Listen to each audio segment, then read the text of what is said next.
माँ चले। रोहित ने गाड़ी की चाबी खूंटी से उतार लिया। हाँ बेटा चलो। तभी अंजना जी की नजर सलवार सूट पहने कमरे से बाहर आती बहू पर पड़ी।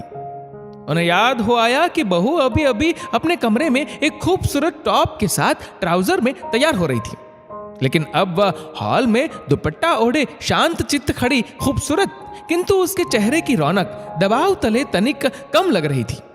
रोहित के पिता रविंद्र जी पहले ही पार्किंग एरिया में जा चुके थे। वैसे भी कॉलोनी में अपने खुद के घर में रहने वाले इंसान को बड़े शहरों के पिंजरानुमा फ्लैट के भीतर घुटन महसूस होती है, ऐसा उनका मानना है। बहू तुमने कपड़े क्यों बदल लिए? अंजना जी ने पानी का एक बोतल अपने लार्ज साइज बैग में रखते हुए आखिर पूछ लिया। माँ पापा के सामने सूट सलवार ही ठीक है, पत्नी को बोलने का मौका दिए बगैर रोहित ने जवाब दिया। मतलब बहू की अपनी पसंद की कोई अहमियत नहीं है, ऐसी कोई बात नहीं है माँ। फिर क्या बात है?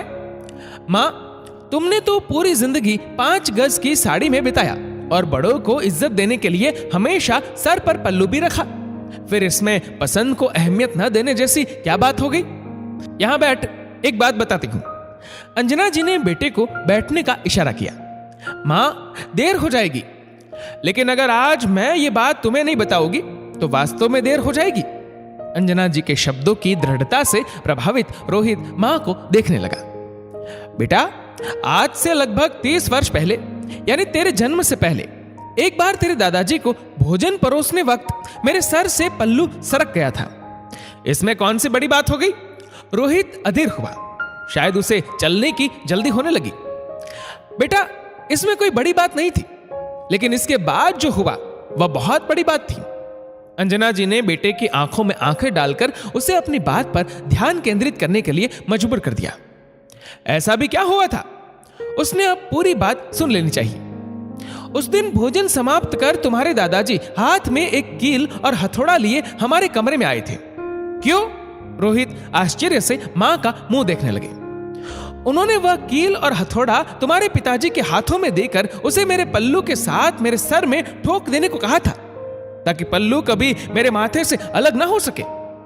इतना कहते कहते अंजना जी का गला भर आया था और पल के आंसुओं को थामने में नाकाम होने लगी। रोहित मां को एकटक देखता रहा। बेटा तेरे पिताजी ने तो वो कील मेरे सर पर नहीं ठोका, किंतु मैं उस अदृश्य कील के साथ जीती रही, क्योंकि उसका प्रतिकार करने का साहस मुझ में नहीं था। मां की पूरी बात सुन रोहित मानो शून्य हो गया। बेटा घर के बड़ों द्वारा परिवेश में आए बदलाव को स्वीकार करने से बच्चों के दिल में उनके प्रति इज्जत आती है, ना कि कपड़े बदलवा देने से और सर पर पल्लू रखवा देने से। अंजना जी बेटे का हाथ अपने हाथ में ले अपने दिल के जख्मों पर मरहम लगाने की गुजारिश करने लगी।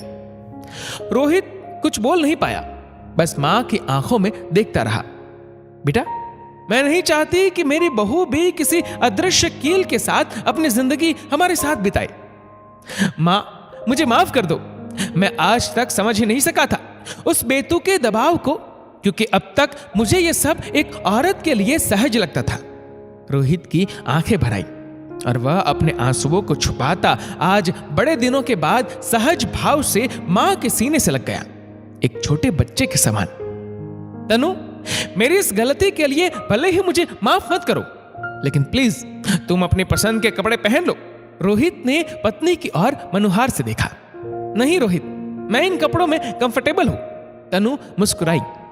सांस की बातों से शायद उसके भीतर का परिवेश भी अब कंफर्टेबल महसूस करने लगा, क्योंकि दिल से निभाई गई परंपरा बड़ों का आशीर्वाद होता, वहीं दबाव में भारी बोझ।